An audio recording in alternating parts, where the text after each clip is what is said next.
Hi guys, it's Anthony again from Strathmore Road Junction. I hope you're all well. Um, what I've been doing the last few days on the layout, actually not a lot. I'll tell you what I have been doing, which is I've done the patio bit at the back of the pub. I've done a bit more paving down there. I've still got that to do. I found my other door for me garage. I think I told you in the last update that there's lights in the buildings. Also, I put a new bit of cloud wallpaper up. It's gone a bit higher, so I've got to put a bit round there, a bit higher to do. Started doing me retaining walls. Zoom you in. Put the cappings on. I only done that one yesterday.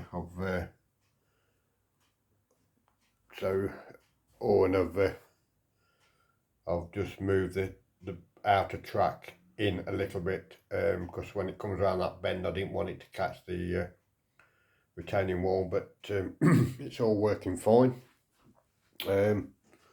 Also, there's nothing changed. But what I want to do is, see, I've gone that little bit higher, so I want to go all the way around here a little bit higher. Because what I'm thinking about doing now is having a big hillside along here with a tunnel mouth.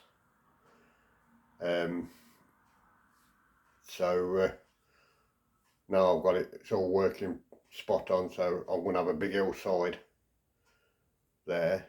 I might have a few flat spots on it for the three houses, with like a footpath going through to shop. That's what I'm thinking, but I have bought the Metcalfe ramp kit for going up my road, so that's the other option, or the first option with a big hillside with trees, bushes, and doing a pathway for these three houses, and I could make like a tunnel mouth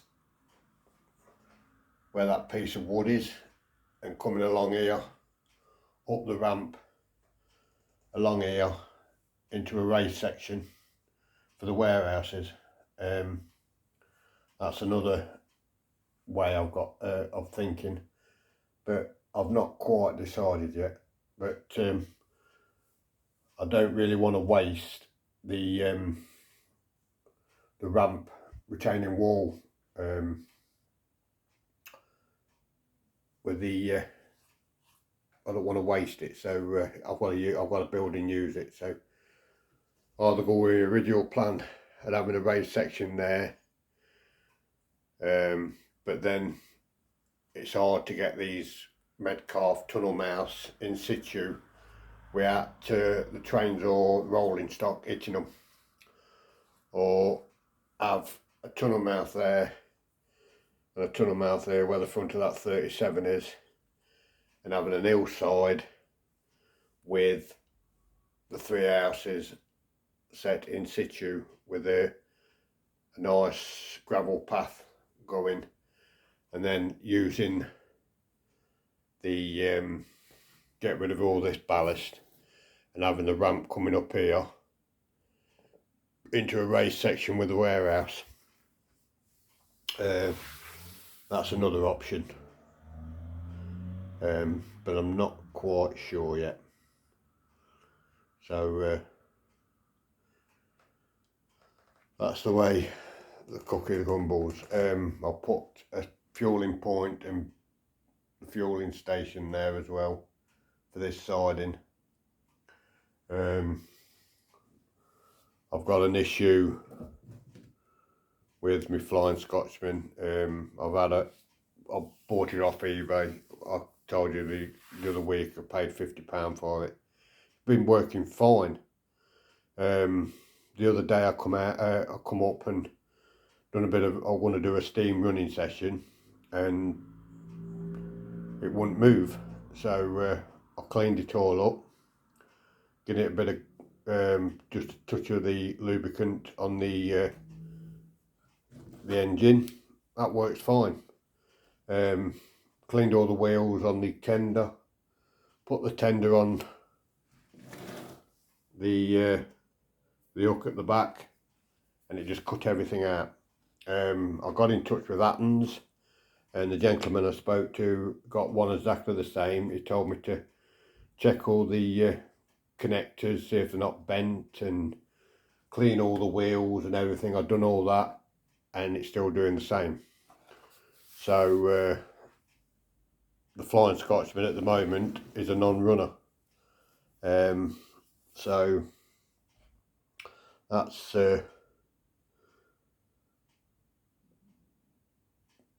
done a bit of I don't know, it just racked me off in a way, because it was running lovely. I put a different chip in to what it was, and then like I say, I come up the other day, went to have a steam session, and it just gave up the ghost. I've changed the chips. I thought it was the chip. No, it's not the chip. As soon as I put, I mean, I've not put this back on. All the brass things in there, I've cleaned all them up, cleaned the wheels. As soon as that metal rod goes into the back of that Scotsman, it just cuts my controller out, and as soon as I take it off, the controller comes back on again. So at the minute, I might just take the chip out and save it for another loco, and just have it as an exhibition loco set somewhere. The engine still runs, but as soon as I put the tender on, everything, the controller just packs up, just dies, it just goes dead. And then, like I say, as soon as I take the tender off, it comes back on. Weird, but that's me umming and ahhing about that. Also, I've made myself a little bench, a little workbench. It's just a few bits of wood. It ain't the best job, but it's solid. It's because I've got nowhere else to do. I used to do my work up there, but I can't do it no more. So I've made myself a little workbench. So like I say, I'm just doing the retaining walls at the minute. Got all my components out, but yeah, that's really, that's all I've done at the moment. But these stones, these little paving slabs, the tech for a day, they're just so fiddly. But like other people have said, when they've laid them, you've got to put some sort of glue down, because they're just all old. Like I use PVA like everybody else does. It's just gives it an extra bond. But yeah, I've done that. Like I say, I've done the cloud scene again, and then I've got to just go all the way around the back. But yeah, I've I'm well impressed with it now. It's getting there. But with Christmas coming up, the kids and my mum and my brother and that have asked me what I want. I've asked for Locos. I know one of them was buying me the Deltic, the Bachmann one. My youngest, my middle lad, he's buying me a Normanby Class 20. My mum and my brother, they're going to go halves in the 47, the GBRF one, the Railroad Range.